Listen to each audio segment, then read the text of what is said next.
नामवंत गुणवंत आदरणीय वंदनीय वयोवृद्ध तपोवृद्ध अधिकार संपन्न श्रोते मायबाप माता मावल्या लहान थोर या सर्वांच्या चरणावरती नतमस्तक होतो.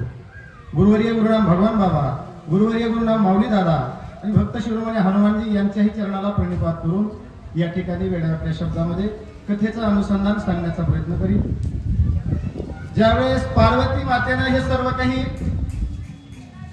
स्वरूप धारण करून ब्रह्मस्वरूप प्रभू रामचंद्राला फसवण्याकरता आले, पण सोंग एकदा उघडं पडल्यावर पुन्हा मग नतमस्तक झाल्या. म्हणलं मी ऐकलं नाही.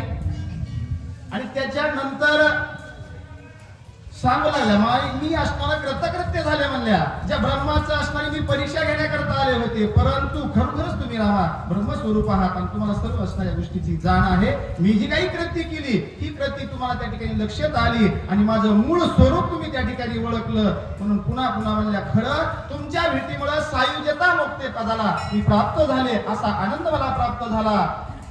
माता पार्वती बोलतात, उमेने केले नमन सौमित्रे सोये धावून मस्तकी धरिले श्रीराम चरण. काय आपण बोलत, काय आपण बोलत. सर्व कळाल्याच्या नंतर इतक्या लवकर वाकत नाही शरीर.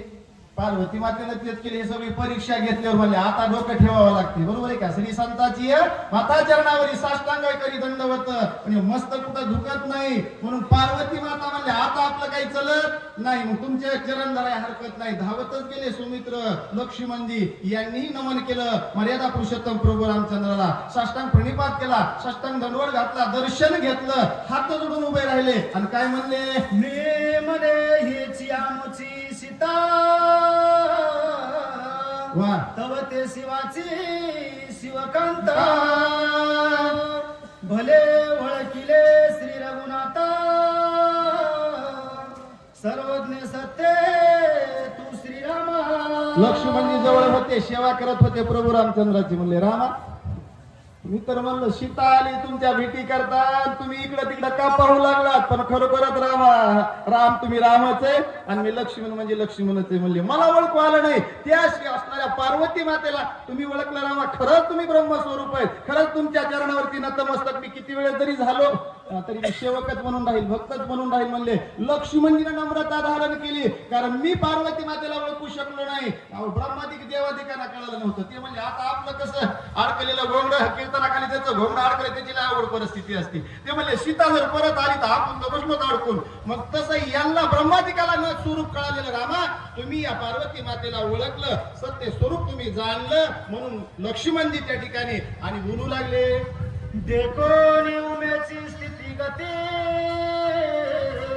ब्रह्मदिक विस्मित चित्ती. आम्ही मनोही सीता सती श्रीरामे पार्वती ओळखिली. श्रीराम पार्वती ओळखिली. यांनी विचार केला आणि असंच राहतंय महाराज. मी म्हणलं मीच लय रामायण सांगतो, आज आमच्या राम महाराज असं रामायण सांगितलं, असं रामायण सांगितलं. खरोखरच तुम्हाला हनुमानजीची कल्पना झाली. नाहीतर राम महाराज माळ घालायला 1 वर्षभर आम्हाला चळीत होते. बघू ना महाराज पुन्हा, बघू ना पुन्हा. पण बघा असा याच्यामध्ये आनंद आहे. या वयात बरोबर आहे का, या वयात याच्यात या आणि याच्यामधला आनंद सांगा.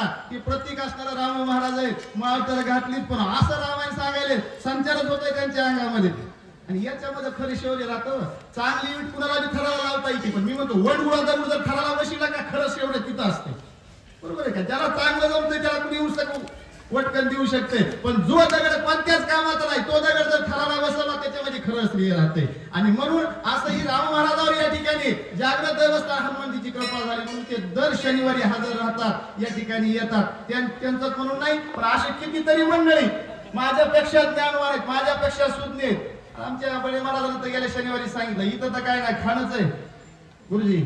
इथं एक दगड उतरला का इथं कळतच नाही, मोजमाप कळत नाही. किती रामायण वाचक आहे तर किती सूचक आहेत आणि इतकं सखोल सांगते विचारूच नका. मग तसं म्हणले ब्रह्मादिकांनी विचार केला, चिंतामध्ये विस्मय करू लागले, आश्चर्यचकित झाले त्या ठिकाणी. म्हणले आम्ही खरंही असणारे पार्वतीचं स्वरूप ओळखू शकलो नाही.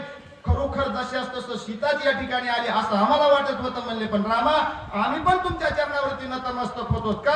कारण खरंच तुम्ही असणारे ब्रह्म आहात. तुम्ही ब्रह्मस्वरूप तुमची अवस्था असताना तुम्ही पार्वती मातेचं मूळ स्वरूप ओळखलं आणि तू का आई असे शब्द बोललात रामा. धन्य धन्य म्हणून स्वर्गातील देवता, सुरवरातील देवता प्रभू रामचंद्राला धन्यता देऊ लागले.